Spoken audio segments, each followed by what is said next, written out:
이번 챕터 4 네 번째 장에서는 앞에 챕터 3에서 보셨던 환리스크 관리 해지에 대해서 해지를 실행했을 때 시나리오를 좀 작성을 해서 그 시나리오에 따라서 손익이 어떻게 변화가 되는지를 좀 설명을 드리고자 합니다. 물론 이 시나리오는 단순하게 제가 가정을 해서 한 거기 때문에 기업들은 이제 각 기업의 상황에 맞게 좀 응용을 좀 하셔야 될 거로 생각합니다. 참고하시기 바랍니다. 일단 뭐 수출업체, 수입업체 둘로 나눠서 좀 설명을 드릴 건데, 그 수출업체나 수입업체나 이 시나리오는 그 해지를 전혀 안 했을 때, 그 다음에 해지를 50% 했을 때, 그 다음에 해지를 100% 했을 때 손익이 어떻게 변동이 되는지 그거를 설명을 좀 드리도록 하겠습니다. 먼저 이 수출업체가 수출 계약을 10만 불을 했습니다. 10만 불을 했는데 그 은행하고 선물한 매도 거래나 그 무역보험공사의 환변동 보험으로 환리스크 해지를 하지 않고 그냥 그대로 뒀습니다. 그냥 오픈을 시켰습니다. 그래서 이 업체는 10만 불 계약한 거에 대해서 미해지 금액이 10만 불입니다. 이 업체는 처음에 이 수출 계약건에 대해서 1,200원 정도, 달러당 1,200원 정도의 환율을 적용받아서 영업 매출 목표 금액을 10만 불 곱하기 1,200원 했을 때 1억 2천만 원 정도 매출 목표 금액을 책정을 했었습니다. 그리고 거기에 매출 원가와 판매 및 관리비를 감안했을 때 영업이익을 1,200만 원, 그래서 매출액 대비 영업이익률을 한 10% 정도로 계획을 좀 세웠습니다. 이렇게 세워놓고 해지를 하나도 하지 않은 상태에서 이 환율이 나중에 수출대금을 10만 불을 받았을 때의 그 시점의 환율이 1,140원으로 떨어지게 되면 그 시점에 1,140원을 환율을 적용을 받기 때문에 10만 불 곱하기 1,140원을 하면 그때 받을 수 있는 매출 금액은, 나올 수 있는 매출 금액은 1억 1,400만 원밖에 안 나옵니다. 1억 1,400밖에 안 나오기 때문에 이익 부분이 600만 원으로 줄어들어요. 1,200만 원 정도를 목표로 계획을 세웠는데 환율 하락으로 인해서 1,200원을 생각했던 게 60원이 떨어지는 바람에 이익이 600만 원으로 줄었죠. 그래서 이익률이 이 600만 원 나누기 1억 2천 원을 하게 되면 이익률이 5%로 떨어집니다.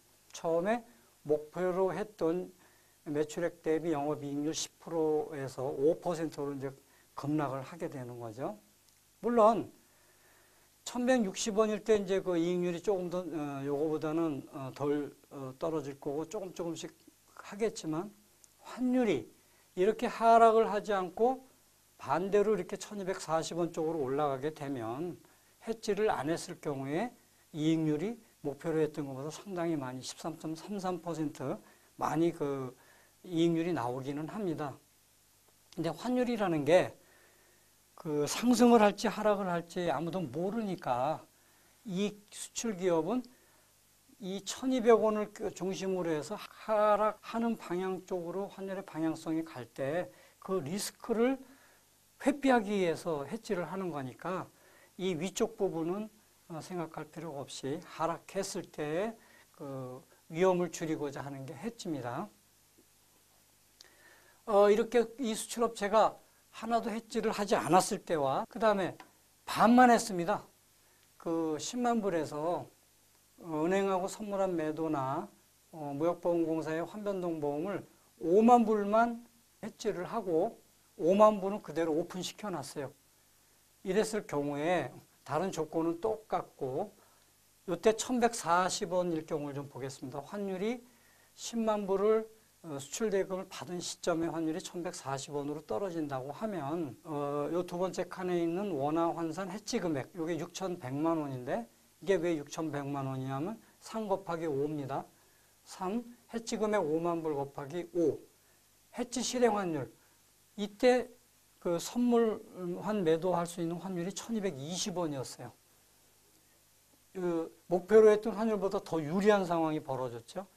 최근에 환율이 그런 움직임을 보인 거죠. 환율이 급등을 했기 때문에. 급등했을 때 이 업체가 1220원에 5만 불을 선물안을 은행하고 매도를 해놨습니다. 그럼 1220원 곱하기 5만 불을 하면 원화 금액은 6,100만 원이 매출액이 나오고요. 요 해지를 하지 않은 5만 불은 1,140원을 곱하면 5만 불은 5,700만 원이 나옵니다. 그래서 요 둘을 합산을 하게 되면 1억 1,800이 되고 여기에서 이익금은 1,000만 원으로 줄어들기 때문에 이익률은 8.33%로 떨어지게 됩니다. 앞에 하나도 해지하지 않았을 때보다는 그래도 이익률이 5만 불이라도 해놨기 때문에 조금 이제 높아졌죠. 이것도 마찬가지로 이제 1,200원을 넘어서 환율이 상승하게 되면 이익률은 좀 늘어나는 모습을 보일 겁니다. 그러니까 해지를 하나도 하지 않았을 때보다는 이익률이 좀 나은 상태를 좀 보이고 있습니다. 다음으로 이 수출업체가 100%를 다 했어요. 10만 불에 대해서 1220원, 은행하고 1220원에 달러를 팔아놓기로 계약을 해놨습니다. 이 경우에 다른 조건은 동일하고요. 환율이 1140원으로 떨어져도 그때 10만 불을 수출 대금을 받더라도 미리 1220원에 팔기로 은행하고 선물한 매도 계약을 하거나 무역보험공사하고 환변동보험 계약을 체결을 해놨기 때문에 만기 시점에 이 수출기업이 받는 원화 금액은 1억 2,200만 원입니다. 10만 불 곱하기 1220원을 곱하면 1억 2,200이죠. 환율이 1,160원이 되든 1,240원이 되든 똑같죠. 그래서 1억 2,200만 원을 원화를 매출액이 나기 때문에 그 이익은 1,400만 원으로 전체가 다 동일하게 됩니다. 이랬을 때 이익률은 11.67%. 어떤 환율 수준이든지 간에 다 동일합니다. 환율이 올라갔을 때와 내려갔을 때와 상관없이 위험을 회피하고자 한 거기 때문에 결과는 동일합니다. 다만 이렇게 해지를 했을 때 환율이 이렇게 수출업체인 경우 올라갈 경우에 그 환율 상승분에 대한 기회 이익은 앞에서도 말씀드렸지만 기회 이익은 포기를 하셔야 되는 상황입니다. 이 반대로 환율이 떨어졌을 때를 생각해 보시면 그 기회 이익을 포기하시는 것도 괜찮습니다. 자, 다음에 수입업체의 예를 들어서 말씀을 드리겠습니다. 이 수입업체는 10만 불을 이제 수입을 하기로 했습니다. 그래서 이 10만 불을 나중에 수입하고 결제를 할 때 1,200원 정도 환율로 결제를 할 걸 목표로 해서 수입 계약을 했어요. 그래서 매입 원가 목표 금액을 1억 2천으로 했습니다. 매출 금액은 이제 1억 5천이고 매입 원가 다 해서 목표 영업이익을 1,500만 원으로 책정을 했습니다. 이랬을 경우에 이제 영업이익률을 10%로 했는데 이 수입업체가 은행하고 아무런 은행이나 무역보험공사는 물론 대부분이 수출 계약에 대해서 계약이 되고 수입은 이제 무역보험공사가 한정해 놓은 그런 수입 품목에 대해서는 물론 커버가 되긴 하지만 수입 거래 할 때 은행하고 선물한 매입 계약을 예를 들어 설명을 드릴게요. 은행하고 선물한 매입 계약을 하나도 안 했어요. 그래서 환율이 1,200원 정도 목표로 했는데 환율이 급등을 해가지고 나중에 그 10만 불을 해외에 있는 수출자한테 돈을 보낼 때 환율이 1,260원으로 급등을 했습니다. 이렇게 급등을 하게 되면 목표로 했던 매입 원가 목표 금액이 1억 2천인데 여기서 1억 2,600으로 더 많은 돈을 은행에다 줘야만 10만 불을 보낼 수가 있겠죠. 송금을 하실 수가 있기 때문에 이 원화 금액이 더 커져서 이익도 줄어들고 이익률이 환율 급등으로 인해서 6%로 이렇게 떨어졌습니다. 대신에 환율이 떨어지게 되면 수입 기업이기 때문에 해지를 하나도 안 해놓은 게 이제 이익률에는 플러스가 좀 되기는 하겠죠. 그렇지만 환율이 오를지 내릴지 모르니까 다행히도 환율이 떨어지면 다행인데 이렇게 급등을 하게 되면 이익률이 아주 거의 반감을 하는 상태가 됩니다. 다음에는 이 기업이 수출 기업과 마찬가지로 그 수입하는 금액의 반만, 50%만 이렇게 해지를 해놨습니다. 그래서 이때 또 마침 환율이 떨어졌어요. 1,200원 정도 생각을 했는데 1,180원으로 떨어져서 은행하고 선물한 매입 계약을 1,180원에 했습니다. 5만 불에 대해서만. 그래서 5만 불 곱하기 1,180원을 하면 원화 환산한 금액 3번 곱하기 5번을 하면 5,900만 원이 되고, 이 해지를 하지 않은 5만 불은 이 환율이 1,160원이었기 때문에 1,160원으로 하면 5예요. 근데 반대로 환율이 이렇게 1,260원으로 급등을 했습니다. 급등을 했을 때 5만 불에 대해서는 5만 불 곱하기 1,180원을 하면 5,900만 원이 나옵니다. 근데 나머지 해지하지 않은 미해지 금액 5만 불을 1,260원을 곱하면 6,300만 원이 나오죠. 그래서 이 합산한 원화로 10만 불을 결제해야 되는 금액이 1억 2,200이 나옵니다. 이렇게 되면 이익률도 8.67%로 이렇게 떨어질 수밖에 없는 상황이 전개가 됩니다. 다음으로 이 수익기업이 10만 불을 전체를 1,180원에 그 은행하고 선물한 매입 계약을 해서 나중에 환율이 오르든 내리든 상관없이 1,180원에 10만 불을 사기로 미리 계약을 했습니다. 이 경우에 환율이 1,260원으로 이렇게 급등을 해도 이 수익기업은 이미 1,180원의 달러를 사기로 은행하고 계약을 했기 때문에 원화 금액은 전부 매입 원가는 1억 1,800원 고정이 됩니다. 환율이 오르든 내리든지 간에. 이랬을 경우에 이익은 1,700으로 전부 고정이 되고 이익률도 환율 수준에 관계없이 동일하게 11.33%로 그 목표로 했던 이익률을 보존을 할 수 있는 그런 그림이 나옵니다.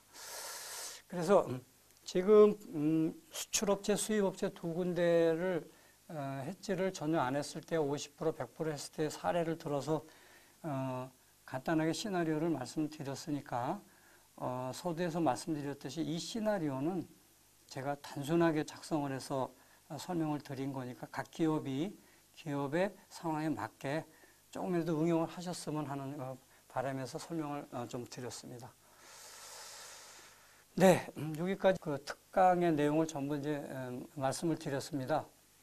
뭐 시간이 이제 좀 제약이 있기 때문에 많은 부분을 말씀을 드릴 수는 없는 그 시간과 공간이었고요. 참고로 마지막으로 두 가지만 더 말씀드리고 본 특강을 마치도록 하겠습니다.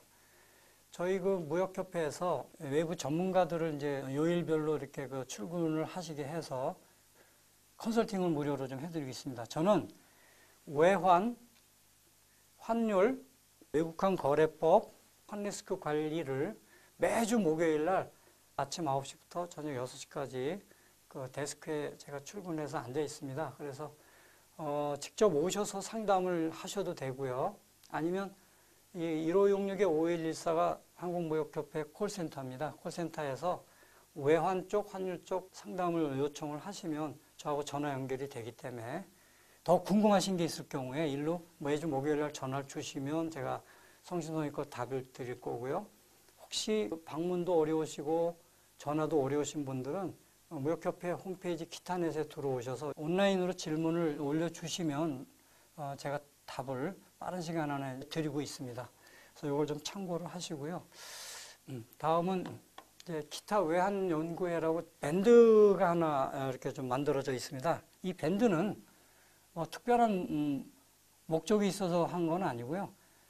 중소 중견기업들이 외환이나 환율에 대한 정보 비대칭성이 상당히 강합니다. 대기업들은 전문 팀이 있어가지고 그런 정보에 대해서 대칭성이 좀 상당히 좀 있는 반면에 중소 중견기업들은 환율이나 그 외환에 대한 정보가 상당히 좀 취약하시죠. 정보의 비대칭성 때문에 업무를 하시면서 환율에 관련된 외환에 관련된 뭐 기사나 빨리 뭘 받으실 수가 없기 때문에 제가 그런 기사들이 올라오거나 정보가 올라오게 되면 이 밴드에 제가 일방적으로 계속 업로딩을 시켜드립니다. 환율이나 외환하고 관련된 기사, 기타 정보들을. 그래서 밴드에 들어오신 분들은 다른 일을 하시면서도 겸직을 하시면서도 계속 이쪽 외환시장 동향을 아실 수 있기 때문에 지금 많은 분들이 여기 가입을 해서 중소중견기업들 담당자들이 실제적으로 좀 도움을 받고 있으니까 혹시 관심이 있으신 분들은 여기 밴드 가입 방법이 있으니까 이쪽으로 들어오셔서 신청을 하시면 저희가 가입을 도와드리도록 하겠습니다. 자, 그래서 오늘 그 특강을 여기서 마치고요. 어차피 이 환율의 변동성은 코로나19가 완화가 되기 전까지는 상당 기간 변동성이 상당히 좀 지속될 거로 예상이 됩니다. 그래서 항상 이 외환시장 변동성에 대해서 그 관심을 좀 많이 가지셔야 될 것 같고요. 다음 기회에 조금 더 시간적인 여유가 있어서 더 많은 설명을 드릴 수 있는 기회가 있다면 그때 만나 뵙도록 하겠습니다. 감사합니다. 마치겠습니다.